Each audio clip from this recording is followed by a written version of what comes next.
Temple Christian Academy, Grade 10 Values Education, Fourth Quarter Finals, Lesson 2. What's love got to do with it? Good morning, everyone. Are you ready for our lesson? I hope you are. As what we do always, let's begin with a prayer. Let's pray. Father God, Lord, awesome, holy, loving, forgiving, wonderful.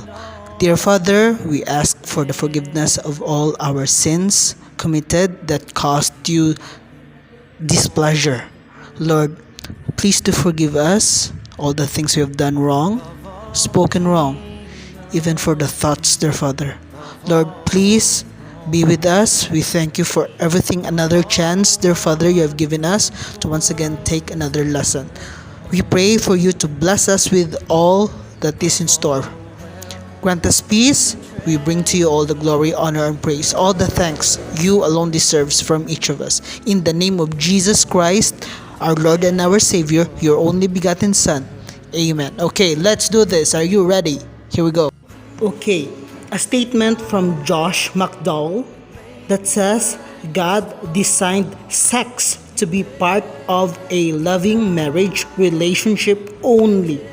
Within the love, lifelong commitment, and security of that context, sex is God's gift to be enjoyed with His blessings. When that gift is abused outside the bonds of marriage, it becomes wrong. So our overview for this is that sexuality is a very hot button. Some people consider the topic taboo and refuse to talk about it, yes.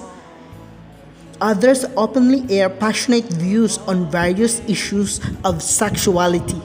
Some say everyone's entitled to their own opinion. That may be true, while others have not made up their minds about it. With all this confusion, how should a young person like you deal with the issue of sexuality? Is it a case-to-case basis, depending on the situation? Are there any hard and fast rules you can live by? This lesson will help you form sound judgments on sexuality guided by universal principles. Let's do it. For our startup, page 161, in the empty circles below, you see that? Write all the words that come to your mind when you hear the word sexuality. You may add more circles if you wish. Just take a picture of it and send it to our group chat box. Are we good? Alright, here are some examples. Sexuality brings with it the idea of passion, emotion, but there must be responsibility. For our Think Aloud portion, number 1, what was the first thing that came to your mind when you heard the word sexuality? Probably a few of us may be thinking that sexuality is wrong. For me, I'm quite young for it. Well, that is correct, but sexuality is not that wrong if you were in terms or in the right terms for it. You were on the right age for it. You were already married. Sex is a gift given by the Lord, from the Lord, but it is only given for married couples. Of the words I have given as relating to sexuality, do you agree with it? Why? Or why not? Okay, in page 163, the Build Your Character, sexuality is said to be a very broad term that includes more than just the usual thoughts that immediately comes to one's mind, which are gender, genitals, and sex. It is actually the sum total of who you are, what you believe, how you handle relationships, and what values you keep regarding these matters. Surprisingly, it begins even before birth and ends with death. To capture all of these thoughts on sexuality, we will lump the elements in a sexuality pizza with 6 equal slices. Each slice represents every major experiment of the term sexuality to wit. Number 1. Reproductive health and genitals. This slice represents ideas like puberty, menopause, sexually transmitted infections or STIs, HIV, pregnancy, family planning, hygiene, and healthcare. Number 2, we have gender role and identity. This slice represents how we feel about our maleness or femaleness. How do we express our maleness or femaleness? Do we feel discriminated against because of our gender? Do we? Or do we play the role or the gender God has given us? Number 3 is relationships. This slice represents behaviors, expectations, satisfactions, as well as abuse in relationships. 4. Love and affection. This slice represents how we express love and affection to friends, family, and even romantic partners. Number 5, our body image.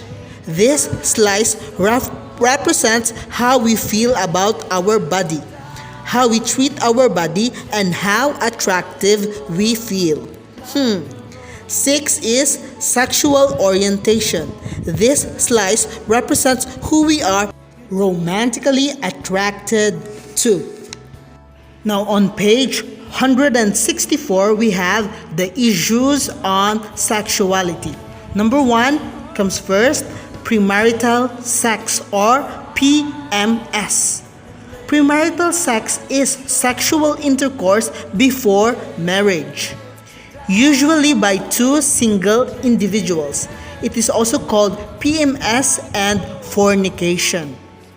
The 2002 Young Adult Fertility and Sexuality Survey, or YAFSS, revealed that 23% of 15 to 24-year-old Filipino youth have had premarital sex. Young people engage in premarital sex because of various reasons. What are they? A. Why young people engage in premarital sex? Number 1, emotions. Like everybody else, the youth have a need to be loved. Everyone does. They want to express their feelings for the one they love. They think it's okay to have sex as long as you are in love and it feels good. This shows a lack of understanding about real love and intimacy. Yes, this kind of thinking equates sex with love and intimacy. But sex is not that. Love is far above sex. Love is sacrificial. Love is giving. Love is not thinking of itself. Love is selfless. Sex is what? Selfish. Number 2, pressure. The pressure could come from within. I've done it before. Why not do it again? It could come from a boyfriend who insists his girlfriend prove her love by sleeping with him. The girl goes along just to keep her boyfriend. It's a blackmail, right? Another common pressure comes from friends. They claim everybody's doing it.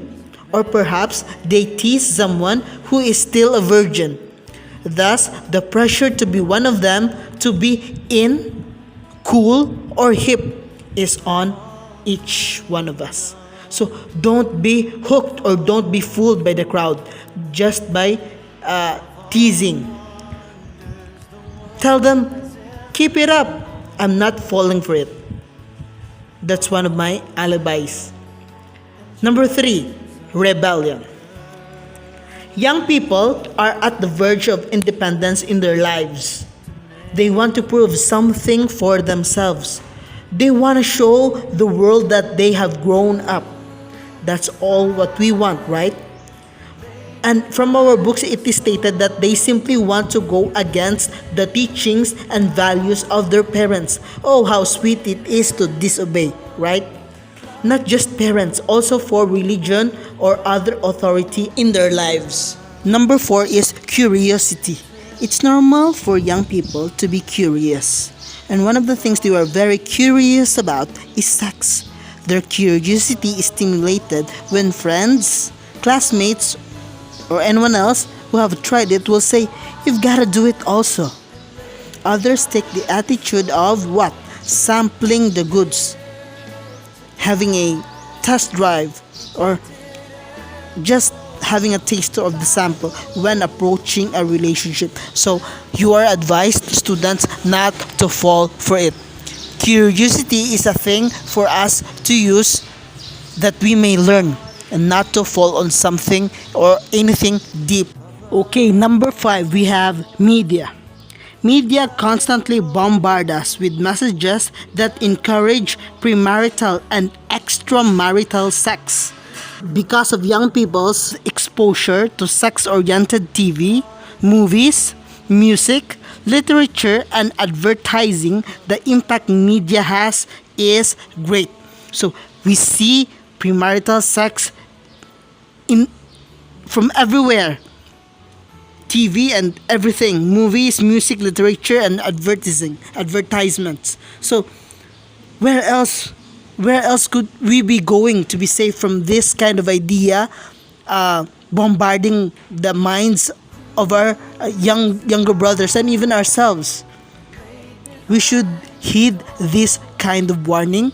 We may ask for God's empowerment that we be able to withdraw ourselves and not be intoxicated by such kind of wrong and faulty ideas from the media of the world. Number six, society. Morality now is based on the individual's feelings and opinions. Many have done away with external basis for morality such as the Bible. Oh, how sad it is. Because we live in a society saturated with sex, the youth face temptations and pressures everywhere with no absolute standards that give guidance and direction. That's the very sad part or sad reality about present day society. Short-term thrills can lead to long-term consequences. Yes, it did indeed. One billboard showing a pregnant teenage girl and her boyfriend displayed the message. A one-night stand could become a life you could not stand. Yes, indeed. There are endless possible consequences of premarital sex that affect every aspect of a person's life. Letter B. Possible consequences of premarital sex. Number one, child out of wedlock. Number two, having to drop out of school. Number three, bleak future. Four, unfulfilled dreams, plans, ambitions. Number five, guilt. Number six, bothered conscience. You won't have peace. 7. Long-term sadness, grief, depression, suicidal thoughts. And 8. Separation from broken relationship with God. Those were the possible consequences of premarital sex. Very horrific and very terrible. Just to think about it. So please be on guard for the next part of our lesson. God bless everyone. And for our closing prayer, be with me. Let's pray. Father, thank you so much for everything that was discussed. Much, dear Father, has been discussed, and we pray, dear Father, that Thou, through the empowerment of the Holy Spirit, in the name of Jesus, our Lord and our Savior, we pray, dear God, that You help us, enable us, dear Father, remember all the important things that we will be needing for our upcoming summatives, exams, formatives, and most importantly, dear Father, for our lives. later on. Grant us, dear Father, peace, and grant us, dear Father, learning. May all our lives, dear Father, be pleasing in your sight as we learn to heed everything that was taught to us. Grant us peace. We bring to you all the glory, honor, and praise. In the name of Jesus, our Lord and our Savior, your only begotten Son. Amen. Okay, that's it. Grade 10. Thank you very much for listening. Watch out for the second part of our lesson and for the summatives or formatives to be posted later. Again, thank you very much and God bless us all. Bye.